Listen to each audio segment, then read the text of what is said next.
1971 में भारत के सैकड़ों जवानों ने अपना बलिदान देकर जिस बांग्लादेश को जन्म दिया था, जिस बांग्लादेश पर पाकिस्तान के असंख्य अत्याचार हो रहे थे, तब भारत ने इंटरवीन करके उसको आजादी दिलाई थी। आज वो बांग्लादेश भारत के सामने एक राक्षस के रूप में खड़ा हो चुका है। वो आतंक की पनागार बन चुका है और उसका प्रयोग पाकिस्तान और आईएसआई भारत के खिलाफ अपने मकसदों को पूरा करने के लिए कर रहे हैं।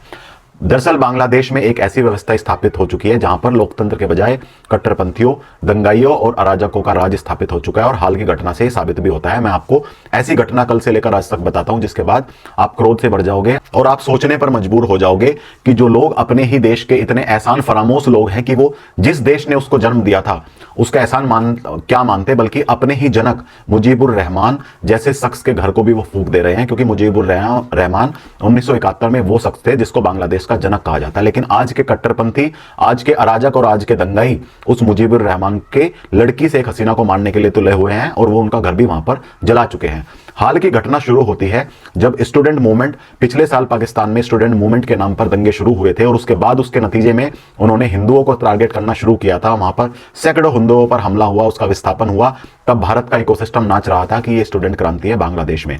लेकिन उस स्टूडेंट क्रांति का एक नेता था उस्मान हादी, उसको अभी कुछ दिन पहले बांग्लादेश में किसी ने उसकी हत्या कर दी। उसके बाद फिर से बांग्लादेश में अराजकता का दौर हुआ और उसी बांग्लादेश में ये कट्टरपंथी अराजक लोग भारत के हाई कमीशन तक पर हमला करने के लिए आ गए और इन्होंने उसकी आड़ में फिर से हिंदुओं के खिलाफ ही वहां पर हिंसा शुरू कर दी।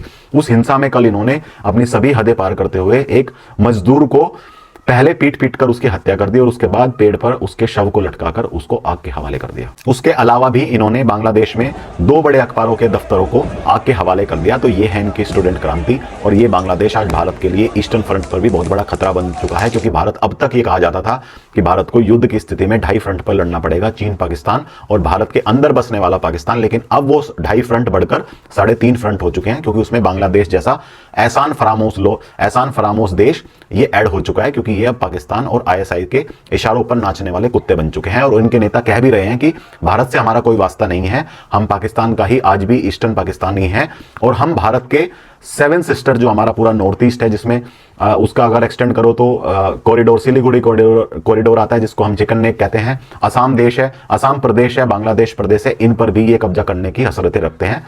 लेकिन इनको ये नहीं भूलना चाहिए कि भारतीय आर्मी जिस दिन इनको बजाएगी तो वो इनके बाप पाकिस्तान से भी बड़ा बजाने वाली है। क्योंकि अभी तुमने देखा था कि पाकिस्तान कैसे घुटनों पर आकर भारत से रहम की भीख मांग रहा था और जिस दिन भारत ने अपनी आर्मी को ये एक सिग्नल दे दिया कि इनका इलाज करो, तो बांग्लादेश 1 घंटे भी भारत की आर्मी को नहीं झेल पाएगा। तो कुछ करने से पहले सावधान हो जाए, भारत का क्रोध आप झेल नहीं पाओगे।